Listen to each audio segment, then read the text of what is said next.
Hello दोस्तों, मैं Subhash Kumar Sahu विशाफ्री class में आपका स्वागत है। दोस्तों आप लोग कैसे हैं दोस्तों? अच्छा ही होंगे। दोस्तों ग्रुप डी का एग्ज़ाम बहुत नज़दीक है।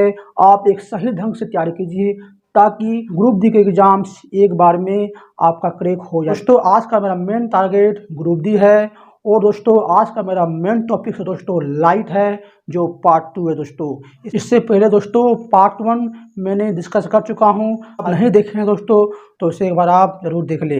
दोस्तों प्रकाश का परिवर्तन क्या होती है? प्रकाश अपने मार्ग में अवरुद्ध होने के कारण वे पुनः अपने मार्ग में वापस लौट जाती है। जिस कोण से मुड़ती है उस विशेष कोण से मुड़ती है उसे प्रकाश का परिवर्तन कहते हैं, यानी रिफ्लेक्शन ऑफ लाइट बोलते हैं। देखिए दोस्तों, देखिए एक लाइट का सोर्स है, मान लेता हूँ सन है। क्या है? सन है। और यहाँ पर एक क्या है, एक लाइट ऐसे आ रहा है। लाइट क्या है? इस तरह आ रहा है। लाइट आने के बाद क्या लाइट आ रहा है, एक जो अवरोध है दोस्तों, क्या है? एक अवरोध है। तो एक अवरोध से टकराने के बाद प्रकाश जो है अपने ही रास्ता में मुड़ जाते हैं। यानी दोस्तों प्रकाश जो है अपना ही रास्ता में मुड़ जाएंगे।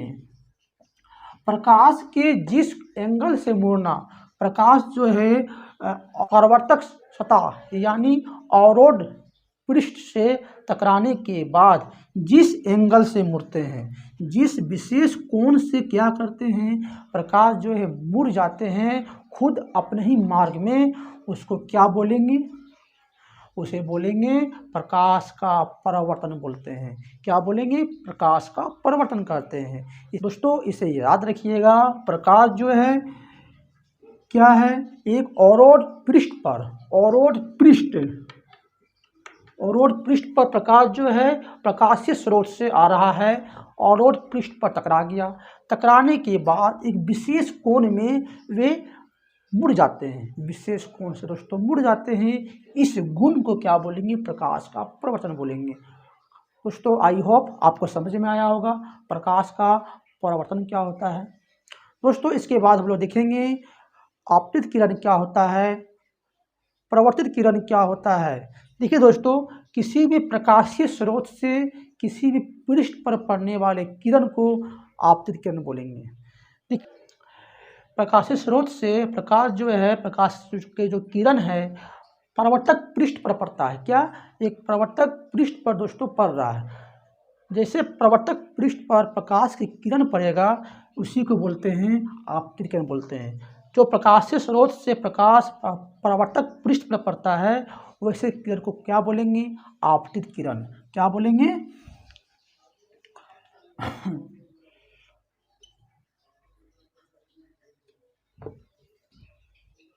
क्या बोलेंगे? आपतित किरण। इसको बोलेंगे इंसिडेंट रे बोलते हैं दोस्तों। याद रखिएगा आपतित किरण क्या है। दोस्तों जब आपतित किरण किसी भी पृष्ठीय पृष्ठ से टकराने के बाद वे मुड़ जाते हैं। क्या? वे मुड़ जाते हैं। देखिए प्रकाश किरण मुड़ रहा है, प्रकाश किरण दोस्तों मुड़ गया। इसी को क्या बोलेंगे? परावर्तित किरण बोलेंगे। क्या बोलेंगे? परावर्तित किरण। परावर्तित किरण बोलेंगे, यानी रिफ्लेक्टेड रे, यानी रिफ्लेक्टेड रे कहा जाता है। फिजिक्स ऐसा चीज़ है इसे याद नहीं किया जा सकता है दोस्तों। फिजिक्स ऐसा चीज़ है, साइंस विज्ञान दोस्तों एक ऐसा चीज़ है जिसे अब याद नहीं कर सकते, केवल समझना है।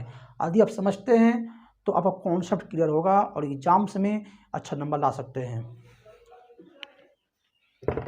मैंने आपको बताया कि एक प्लेन मिरर है। क्या? प्लेन मिरर, या दोस्तों इसको परावर्तक पृष्ठ भी बोल सकते हैं। प्लेन मिरर समतल दर्पण है। प्रकाश जो है प्रकाशीय स्रोत से मिरर पर पड़ने के बाद एक विशेष कोण पर मुड़ जाते हैं। विशेष कोण पर मुड़ जाते हैं। प्रकाश जो है प्लेन मिरर पर पड़ रहा है, इसे क्या बोलेंगे? आपतित किरण। क्या बोलेंगे? आपतित किरण यानी इंसिडेंट रे कहेंगे। दोस्तों प्रकाश पड़ने के बाद आपस मुड़ गया, उसे बोलेंगे परावर्तित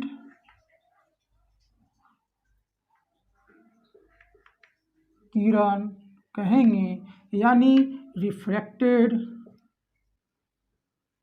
रे दोस्तों कहा जाता है। इसे याद रखिएगा। प्रकाश किरण किसी भी प्लेन मिरर में पड़ने के बाद प्रकाश किरण किसी बिंदु पर पड़ता है दोस्तों, उसे क्या बोलेंगे? आपतन बिंदु बोलते हैं। यदि प्रकाश किरण प्लेन मिरर पर जिस बिंदु पर पड़ेगा उस बिंदु को क्या बोलेंगे? आपतन बिंदु बोलते हैं। क्या बोलेंगे? आपतन बिंदु बोलेंगे, यानी इंसिडेंट पॉइंट बोलते हैं। यानी दोस्तों इंसिडेंट पॉइंट बोलते हैं। और प्रकाश की किरण किसी भी मिरर पर आपतित होकर परावर्तित होती है तो एक अभिलंब दोस्तों यहाँ पर पड़ता है।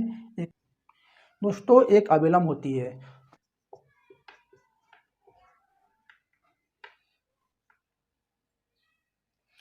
दोस्तों एक इसे क्या बोलेंगे? अभिलंब कहते हैं। देखिए आपने समझा कि आपतित किरण क्या है और परावर्तित किरण क्या है, ठीक है। और ये अभिलंब होते हैं, ये आपतन बिंदु होते हैं। दोस्तों किसी भी प्लेन एंगल पर, किसी भी प्लेन मिरर पर आपतित किरण, परावर्तित किरण और अभिलंब और आपतन बिंदु एक ही पॉइंट पर हो, उसे क्या बोलेंगे? प्रकाश का परावर्तन के नियम कहते हैं दोस्तों।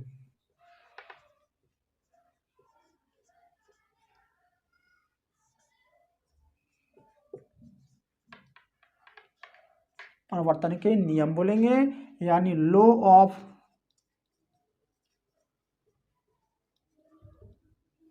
डिफ्रैक्शन कहा जाता है। इसे याद रखिएगा। एग्जाम में पूछ सकता है कि परावर्तन के नियम दोस्तों कितने प्रकार के होते हैं? परावर्तन के नियम दो प्रकार के होते हैं। परावर्तन का पहला नियम क्या है? आपतित किरण, परावर्तित किरण, आपतन बिंदु या अभिलंब तीनों एक ही पॉइंट पर हो, उसे क्या बोलेंगे? परावर्तन का पहला नियम कहते हैं। दोस्तों परावर्तन का दूसरा नियम क्या होता है? सेकेंड नियम क्या होगा?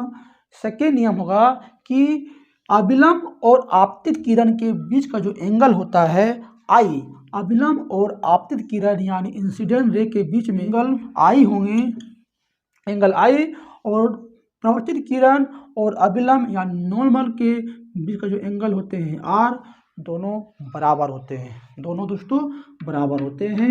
एंगल आई बराबर एंगल आर, इसे सेकेंड लॉ बोलते हैं। और फर्स्ट लॉ मैंने बताया कि आपतित किरण, परावर्तित किरण, अभिलंब या आपतन बिंदु तीनों एक ही पॉइंट में होगा, उसे क्या बोलेंगे?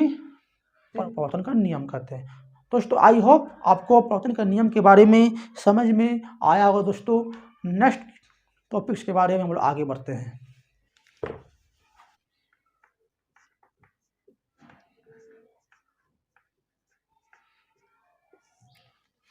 दोस्तों इसके बाद नेक्स्ट टॉपिक्स के बारे में बढ़ते हैं।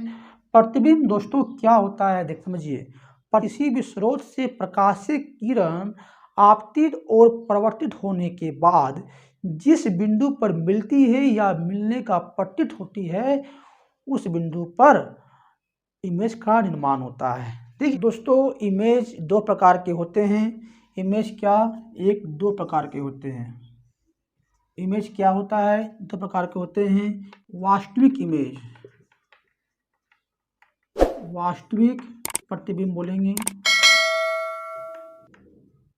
और एक होते हैं आभासी प्रतिबिंब,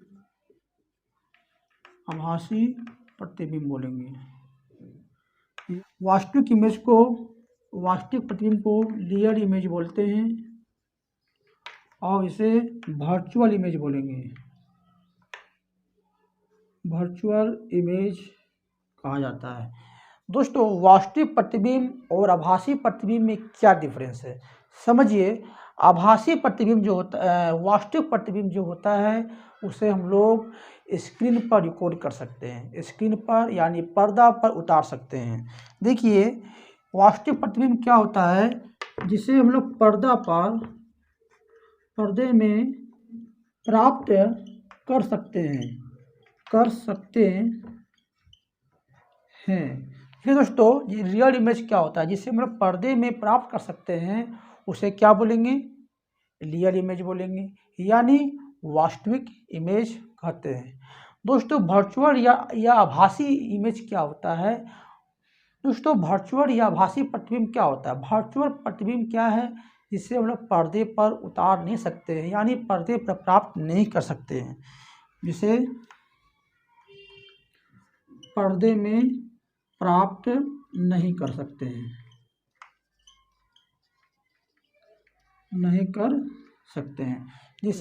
जिसे पर्दे में प्राप्त नहीं कर सकते हैं उसे आभासी प्रतिबिंब बोलेंगे, यानी वर्चुअल इमेज। इसका एक और नाम है काल्पनिक प्रतिबिंब एक और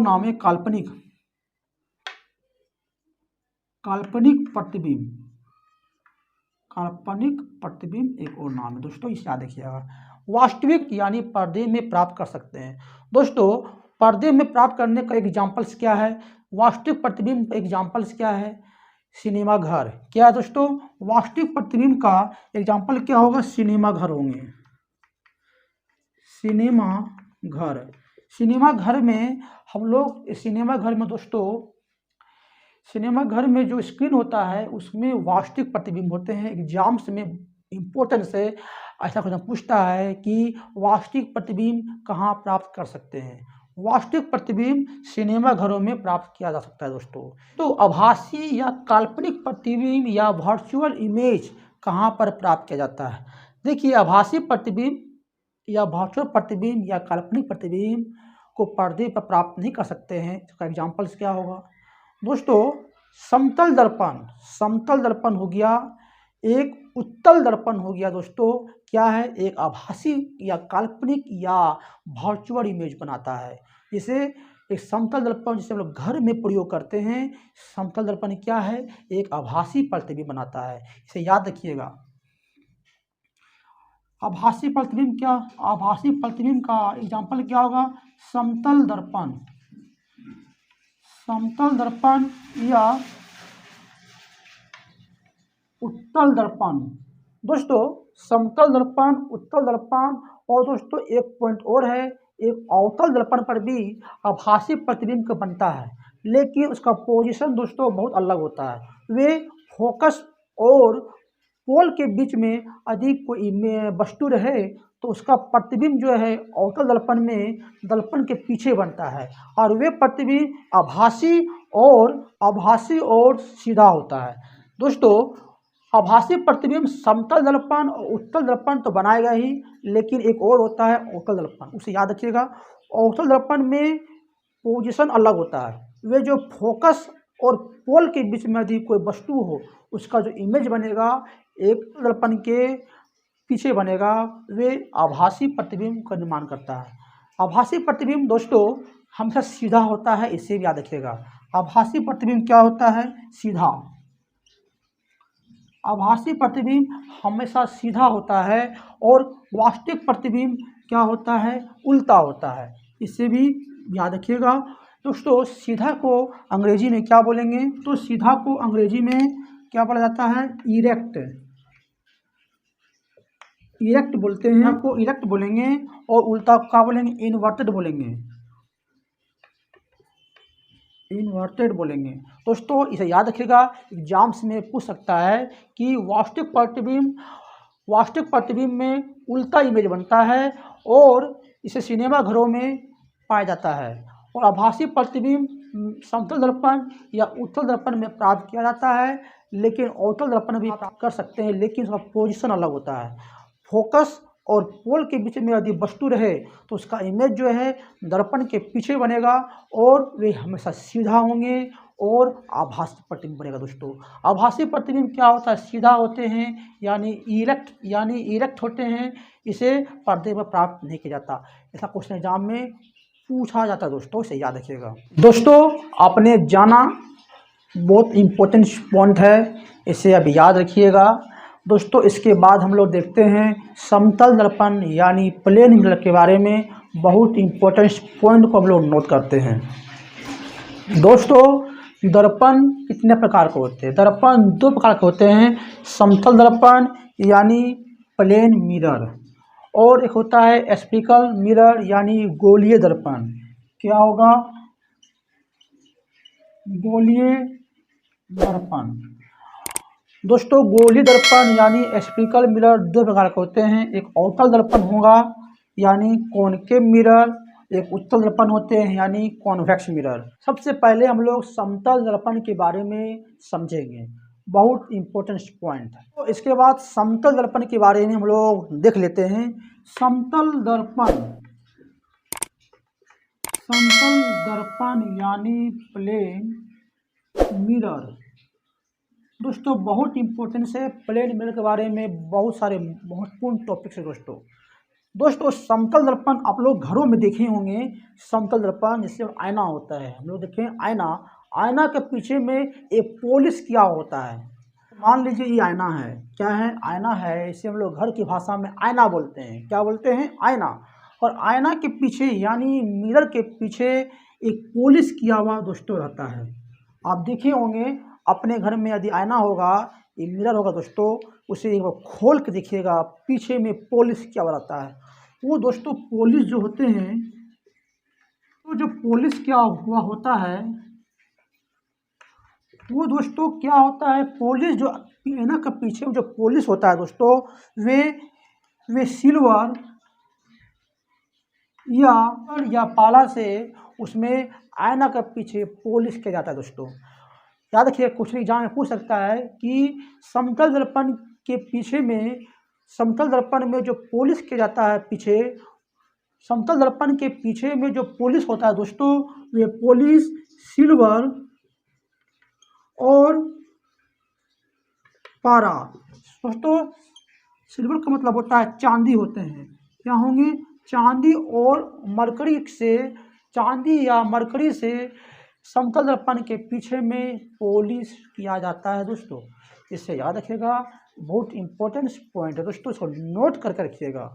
नंबर 2 में दोस्तों, नंबर 2 पॉइंट क्या होगा कि समतल दर्पण में दोस्तों इमेज हमेशा सीधा बनता है। क्या बनेगा? इमेज, जो इमेज बनते हैं, इमेज यानी प्रतिबिंब कैसा बनेगा? सीधा बनेगा दोस्तों। यदि कोई ऑब्जेक्ट है यानी कोई व्यक्ति खड़ा है दर्पण के नज़दीक में, कोई व्यक्ति दोस्तों खड़ा है, तो उसका जो इमेज बनेगा वो क्या बनेगा? इमेज सीधा बनेंगे। क्या? सीधा बनेंगे। और एक आभासी प्रतिबिंब बनता है। क्या बनेगा? सीधा और आभासी। समतल दर्पण में जो इमेज बनता है सीधा और आभासी प्रतिबिंब बनता है।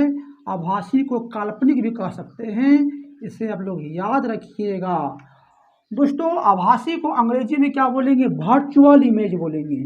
क्या बोलेंगे? Virtual image. एग्जाम्स में वर्चुअल भी दे सकता है दोस्तों। याद रखिएगा, समतल दर्पण यानी प्लेन मिरर में, प्लेन मिरर के नज़दीक कोई वस्तु हो यानी कोई व्यक्ति हो दोस्तों, समतल दर्पण में जो प्रतिबिंब बनता है, इमेज बनता है, सीधा, आभासी या काल्पनिक प्रतिबिंब बनेगा। अंग्रेजी में क्या बोलेंगे? सीधा को बोलते हैं इरेक्ट, बोलते हैं erect and virtual image. Virtual image अंग्रेजी में सीधा को क्या बोलेंगे? इरेक्ट बोलेंगे दोस्तों। अंग्रेजी में इरेक्ट एंड वर्चुअल इमेज बनता है दोस्तों। इसको नंबर 2 पॉइंट भी आप नोट करके रखिए। देखिए दोस्तों, समतल दर्पण में नंबर 3 पॉइंट में दोस्तों क्या होगा कि समतल दर्पण के जितना डिस्टेंस पर एक ऑब्जेक्ट होता है, जितना डिस्टेंस पर क्या होगा? एक ऑब्जेक्ट होगा यानी वस्तु होंगे, उतना ही डिस्टेंस में दोस्तों इसका इमेज का निर्माण होता है। यानी दी डिस्टेंस में ऑब्जेक्ट है, दी डिस्टेंस में ऑब्जेक्ट है तो उसका जो इमेज भी है दी डिस्टेंस पर ही दोस्तों बनेगा। दी डिस्टेंस पे इसका ऑब्जेक्ट का निर्माण होगा, यानी ए बी है तो यहाँ पर A1 B डेक्स दोस्तों बन जाएगा इमेज। याद रखिएगा नंबर 1 में, नंबर 3 में क्या है आपको याद रखना पड़ेगा, किसी भी प्लेन मिरर में जितना डिस्टेंस पर ऑब्जेक्ट होगा उतना ही डिस्टेंस पर समतल दर्पण के पीछे इमेज का निर्माण होता है दोस्तों। ये नंबर 3 पॉइंट है, इसे भी याद रखिएगा। नंबर 4 में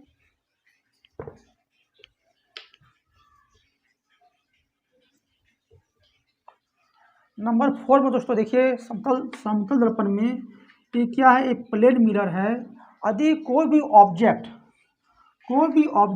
दर्पण की ओर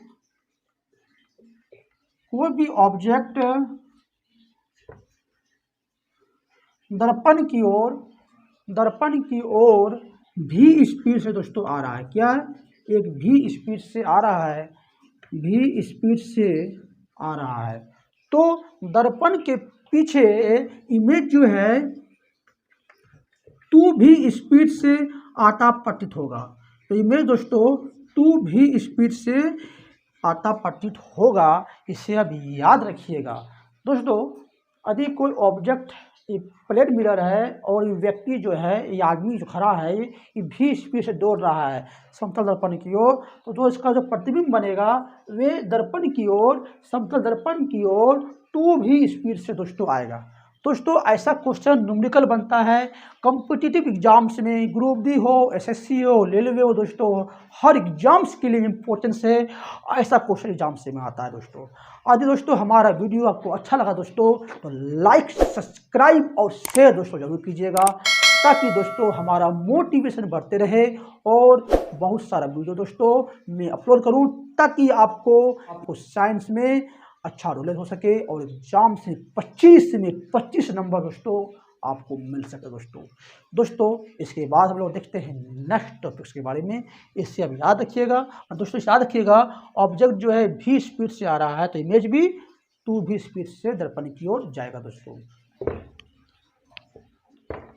इसके बाद हम लोग देखेंगे कि यदि समतल दर्पण में अपना इमेज समतल दर्पण पर पूरा इमेज पाना है। देखिए दोस्तों यदि हम लोग घरों में हमारा इमेज समतल दर्पण है, यदि अपना समतल दर्पण पर अपना पूरा इमेज देखना चाहे तो समतल दर्पण को किस पोजीशन में रखना पड़ता है। देखिए यदि कोई व्यक्ति है दोस्तों, क्या है ये एक व्यक्ति है, एक बंदा है, ये दोस्तों एक व्यक्ति है, ये व्यक्ति अपना पूरा इमेज देखना चाह रहा है।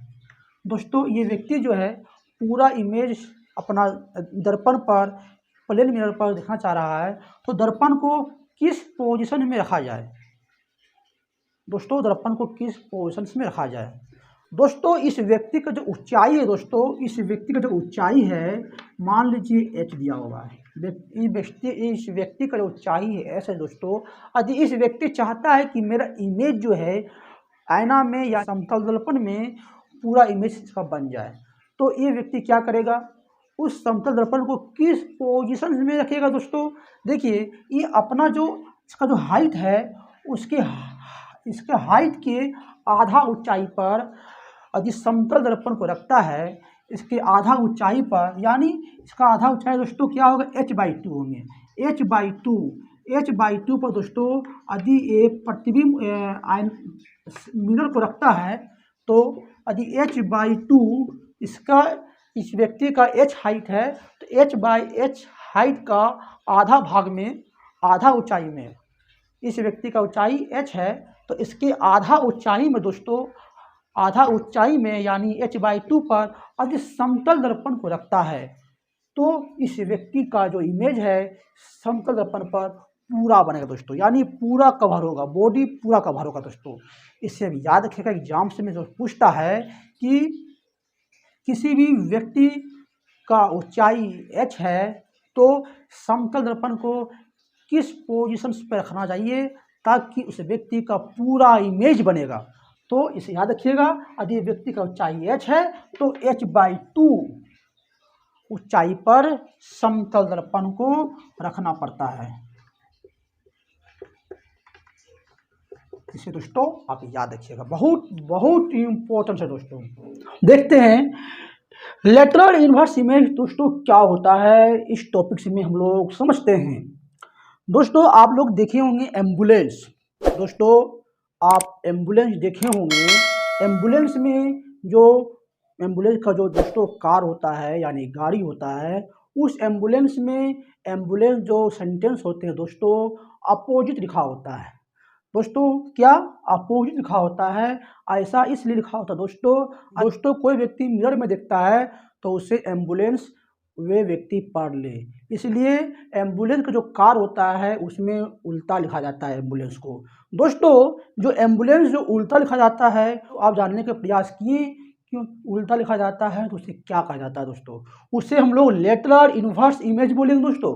उस जो एम्बुलेंस में जो एम्बुलेंस सेंटेंस जो अपोजिट लिखते हैं ताकि प्रतिबिंब जो उसका बने एक सीधा बने, उसी को लेटरल इन्वर्स इमेज दोस्तों कहा जाता है, यानी पार्श्व परिवर्तित प्रतिबिंब जाता है दोस्तों। देखिए लेटरल इन्वर्स में क्या होता है, जैसे एक यहाँ प्लेन मिरर दोस्तों, क्या है प्लेन मिरर है और एक व्यक्ति जो है यहाँ पर खड़ा है। दोस्तों व्यक्ति का जो हैंड है ये दोस्तों ये क्या है, राइट हैंड है और ये लेफ्ट हैंड है, यानी दायां भुजा और बायां भुजा। दोस्तों यदि इसका प्रतिबिंब बनता है समतल मिरर में, प्लेन मिरर में दोस्तों, तो क्या होगा, इस व्यक्ति का जो इमेज बनेगा दोस्तों, इसका इमेज बनेगा दायां भाग दोस्तों क्या होगा, अपोजिट डायरेक्शंस में बनेगा, यानी दायां भाग है दोस्तों यहाँ पर इसका इमेज बनेगा दोस्तों। दायां भाग जो है यहाँ पर इसका बनेगा और जो बायां है दोस्तों यहाँ पर होगा। इसी को दोस्तों क्या बोला जाता है, लेटरल इन्वर्स इमेज दोस्तों एक एग्जांपल मैंने आपको दिया था एम्बुलेंस को यदि अपोजिट एम्बुलेंस में जो लिखा होता है वे अपोजिट लिखा होता है, इसको जब हम लोग मिरर में देखते हैं तो एक सीधा प्रतीत होता है दोस्तों, सीधा इमेज बनता है और उसे आसानी से पढ़ लेते हैं एम्बुलेंस लिखा हुआ है। वे दोस्तों लेटरल इन्वर्स इमेज के माध्यम से लेटरल इन्वर्स इमेज उसे कहते हैं दोस्तों। यदि एम्बुलेंस को यदि अपोजिट लिखते हैं, उल्टा लिखते हैं, और दोस्तों एक कार में या जो मेडिकल कार होता है दोस्तों, मेडिकल कार होता है उसमें एम्बुलेंस लिखा होता है दोस्तों, वो एम्बुलेंस को अपोजिट लिखा होता है। यदि इसे मिरर के सामने दोस्तों रखते हैं तो क्या होगा, एम्बुलेंस एक सीधा प्रतीत होता है, यानी एम्बुलेंस दोस्तों एम्बुलेंस जो है सीधा प्रतीत होता है। इसी को लेटरल इन्वर्स इमेज दोस्तों कहेंगे, इसे आप याद रखिएगा दोस्तों। लेटरल इन्वर्स इमेज में दोस्तों दायां भाग बायां भाग होता है और बायां भाग दायां भाग होता है दोस्तों। देखिए लेटरल इन्वर्स में दोस्तों क्या पॉइंट होगा, नंबर 1 पॉइंट होगा दोस्तों दायां भाग बायां भाग बनता है, बायां भाग दोस्तों दायां भाग बायां भाग होगा और बायां भाग दायां भाग दोस्तों बनेगा, दायां भाग बनता है। इसे याद रखिएगा दोस्तों इसे आप याद रखिएगा, बहुत इंपॉर्टेंट है दोस्तों। इसके बाद हम लोग सीखेंगे कि प्लेन मिरर यानी समतल दर्पण का उपयोग दोस्तों क्या क्या है, इसे हम लोग इस वीडियो पर देख लेते हैं दोस्तों। यूज ऑफ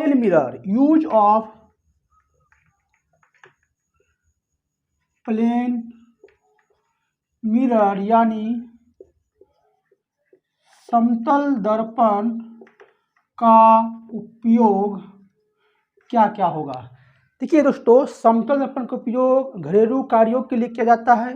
हम लोग प्रत्येक घर में समतल दर्पण तो होता ही है, लेकिन दोस्तों समतल दर्पण का प्रयोग में बहुदर्शी तो कैलिडोस्कोप में करते हैं। देखो दोस्तों, बहुदर्शी को कैलिडोस्कोप में यूज किया जाता है। दोस्तों बहु समतल दर्पण का उपयोग कहाँ होता है? घरेलू कार्यों के लिए होता है। और साथ में दोस्तों बहुदर्शी में, यानी अंग्रेजी में क्या बोलेंगे, कैलिडोस्कोप में प्रयोग करते हैं। नंबर 2 में क्या होगा? परिदर्शी। परिदर्शी में भी प्रयोग करते हैं। पेरिस्कोप में इसे हम लोग प्रयोग करते हैं। दोस्तों इसका याद रखिएगा, बहुदर्शी समतल दर्पण का प्रयोग घरेलू कार्यों के लिए होता है, तो आपको मालूम ही होगा। नंबर 2 में बहुदर्शी यानी कैलिडोस्कोप और परिदर्शी यानी पेरिस्कोप में दोस्तों इसका प्रयोग करते हैं। परिदर्शी का प्रयोग हम लोग पनडुब्बी में करते हैं।